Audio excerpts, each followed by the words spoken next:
So Bobby Fischer is known to have said something rather famous, and what it is I don't believe in luck. I believe in good moves. People think there's luck at chess, and I believe there is luck at chess, but good moves are really the most important thing, and computers prove it.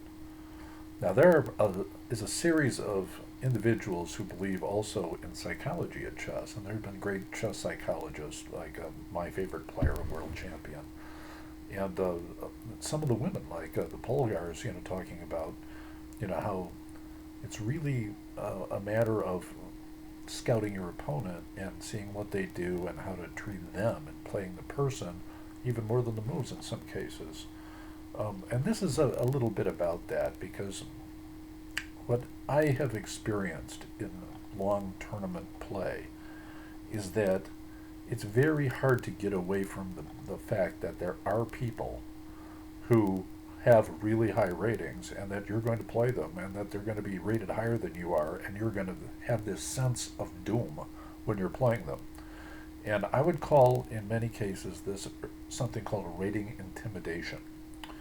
Rating intimidation takes a lot of form, and I've never heard this term, so maybe I'm the first person to coin this. Maybe somebody ought to correct me if I'm wrong, but chess rating intimidation is the sense that since they are rated so much higher than you are, they're going to beat you no matter what, and you're just sitting back and seeing how it's going to get done, and you have this sense of, gee, what am I doing wrong? What are they doing right? And you even study them as people across the board from you very carefully. Now, something that happens at all tournaments is something called power tripping before the tournament. And some of these tournaments are very large, and as you scatter about the tournament room, and there are people playing Skittles before the tournament, and you're watching them play Skittles and making these fast, amazing moves, and hitting the clock and doing these great combinations, and you're thinking to yourself, wow, this person. When you're watching chess and not playing chess, it's an entirely different experience. When you're playing chess, you are involved and integrated into the process. When you're watching it, it does you very little good as a kibitzer standing on the side to watch these people play because you're going to think later, this person is, look how incredibly fast they were thinking and what they did and what they played, and I'd never seen that before. And that's all part of the pre-tournament posturing that people do. The fact is that a lot of people show up with the fanciest sets, dressed in the fanciest ways, full of fancy talk and full of bragging about the person they rubbed elbows with and who their coach was and what kind of advice they got from somebody else about some game that they won, and and everybody's an expert, and the egos are just running amok, and if you listen to all this, you're never going to believe that you can beat any of these people. They're full of free advice. Some of them even have entourages. I've had people walk up with an entourage and introduce me to somebody who's kind of standing back in the crowd and who is almost reticent and then offers their hand to shake. This is so and so, the senior master from here or there. And it's a very interesting that these people have their own little like fan clubs and like worship circles. When they come around, and and of course, people should be rewarded for having high numbers. They're important. They earn them. They have them. But it turns them into their own little like their little opera divas running around. So this is something that happens before a tournament, and when you actually start playing in the tournament, it's going to affect everything that goes on. And when the silence happens at the beginning of the first round, now the actual game starts. And when the game starts and you're playing somebody really highly rated, there's something called over-the-board gamesmanship, and I really hate to say it, but the higher you go, the worse it gets. At the lower levels, when you're a Class C, B player, you're a club player, it's really not that bad. People are fairly human. They talk to each other. They all think they know everything about chess. It's their hobby. They're way better than most people in the world at chess. But as soon as you get into A and expert and a little higher, the people who are willing to cough in your face and trip over your chair and do almost anything to distract you seems to just get worse. And they're very competitive. They want to do anything to win. And when you're staring across the board at somebody who's rated 300-400 points higher than you are, which is, if you're a strong chess player, that's like a grandmaster type person. you're studying them, you're looking at them, and you're thinking, "Wow, this person, there are people I remember every aspect of everything about, the way they were, when they took their thermos up to drink their tea, how they never got up for 2.5 straight hours to go to the bathroom, that sort of thing. It's in my memory indelibly from, some of these people I've played. And there's just no getting around the fact that they have a high number associated with their name. And you're playing them and you're playing that number and you're not giving full attention to what's really going on in the game. Because these people are beatable. I know, I've beaten them. And, they make mistakes. They put their pants on the same way as the rest of us. Some of the people will actually start looking bored during the game. They'll get up, they'll walk around, they'll look at other games. They'll start studying the game adjacent to them at the board right next to them, and they'll pay more attention to that game than your game. Sometimes they'll forget to punch their clock purposely. Sometimes they're coughing. They're coughing in your face. They're drinking strange beverages. They're taking no time at all between moves. They're taking a great deal of time where it makes no difference at all. And sometimes they just wander. They go out of the room and they disappear.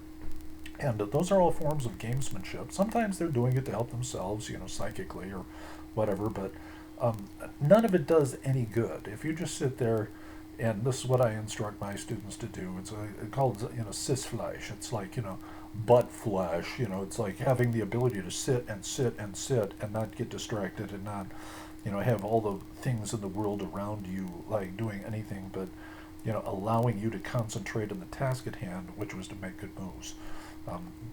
The fact is that people play each other, and the more you can do to separate the number from the person, the better off you're going to do, because you're going to discover that they make mistakes and they put their pants on the same way you do in the morning.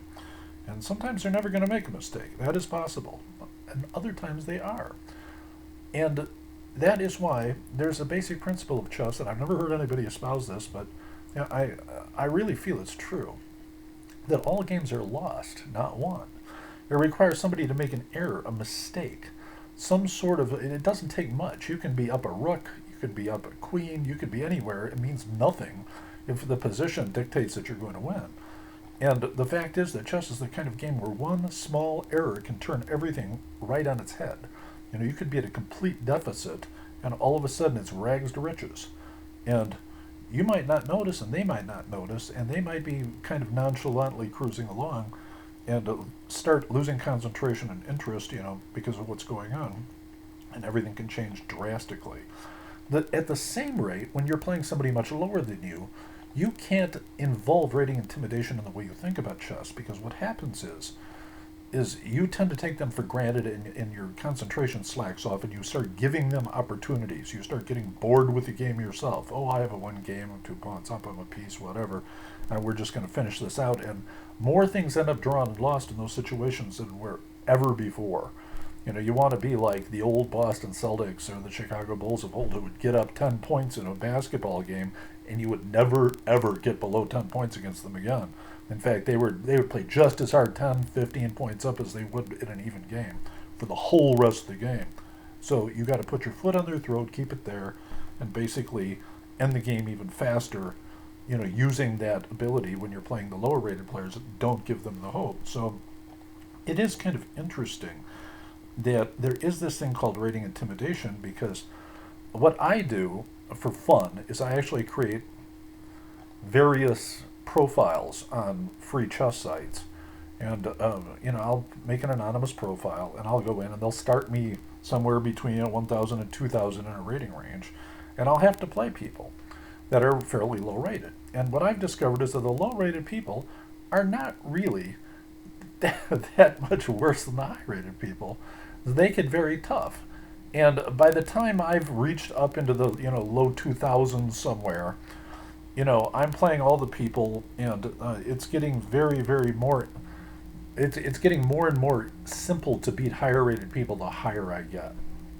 Also, it's easier to beat the lower rated people the higher I get, and there's a reason for this. And the reason for this is that there is inaccuracy involved that involves a mental error, and the mental error is that people give higher rated players too much credit. There are whole chess sites devoted to grandmaster mistakes, that there are tactics problems based on grandmaster games, And every one of them has some horrible grandmaster mistake in it. And there are lots and lots and lots of them. So sometimes very, very famous games, famous grandmasters.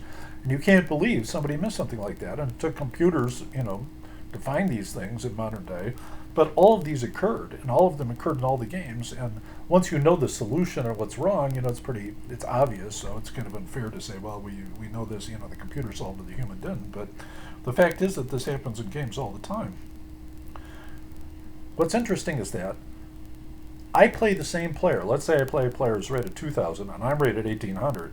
That player plays me tough, and I have a very hard time digging out. Now, I don't know why, because I do a computer analysis of it later, and it's possible that they're using a machine, and I don't know it, But by the time I'm 2,100 or 2,200 or something, playing that same player who's rated 2,000, I'm killing them. And those are the same players, and it happens repeatedly. They are looking at my rating, and they're giving me every piece of credit in the world. So how does that happen exactly? Well, they lose on time to a large extent when they never used to lose on time, because they think I see something that they don't see. They are self-defeating. They are looking at something, give me a lot of credit for making a move that probably they would just be looking for something wrong that I had done, as opposed to just assuming that I'd done something right. They're overthinking. They're giving me too much credit. And it's all based on the same number. I'm the same person with the same game, the same openings, everything that I play. And the difference is that I'm playing them really tough, and sometimes even losing to them when I'm 200 points lower than them, and I'm beating them soundly every time, sometimes really fast, 16 moves or something, when I'm 200 points over them. That's what's called rating intimidation. You have to give players the ability to beat themselves. All chess games are lost. And when you allow them to beat themselves, that's really how you win. Don't allow chess players the luxury of making errors and getting away with it because you give them credit for being high rated. So that's the nature of chess intimidation. There's also, what I've discovered is that some very highly rated players give you bad advice purposely.